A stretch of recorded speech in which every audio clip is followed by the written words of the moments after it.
বরগুনার আমতলীতে সেতু ভেঙে নিহত 7 জনকে দাফন করা হয়েছে মাদারীপুরের শিবচরে। এর আগে রাতে মৃতদেহ বাড়িতে পৌঁছলে কান্নায় ভেঙে পড়েন স্বজনরা। এলাকার জনপ্রতিনিধিরা জানান, কেন এমন ঝুঁকিপূর্ণ সেতুতে পারাপার চলছিল সেই বিষয়টির তদন্ত দরকার।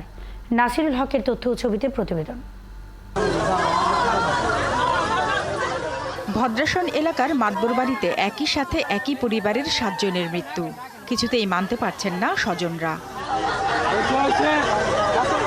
শনিবার রাত 3টার দিকে নিহত 7 জনের মৃতদেহ শিবচর উপজেলার ওই গ্রামে পৌঁছায়। সকালে আলাদাভাবে জানাজা অনুষ্ঠিত হয়, পরে তাদের পারিবারিক কবরস্থানে দাফন করা হয়। কিছুক্ষণ পরে গাড়িটা চলে গেছে, গাড়ি আর খুঁজে পাই নাই।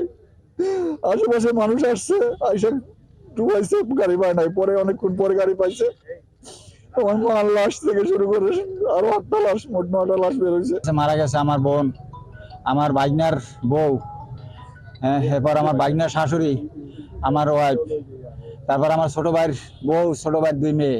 মর্মান্তিক এই দুর্ঘটনায় শুধু স্বজনরা নয়, শোকে স্তব্ধ পুরো এলাকা। আমরা কালকে থেকে শোনার পরে সমস্ত লোকজন অত্যন্ত দুঃখিত, মর্মাহত। এই এলাকা শোকের বন্যায় বয়ে যাচ্ছে। হাজার হাজার লোক সেই জানাজায় শরীক হয়েছে। এরা গাড়ি উল্টানোর কারণে হয়তো এরা বাইরে বেরোতে পারে নাই এবং এরা মারা গেছে।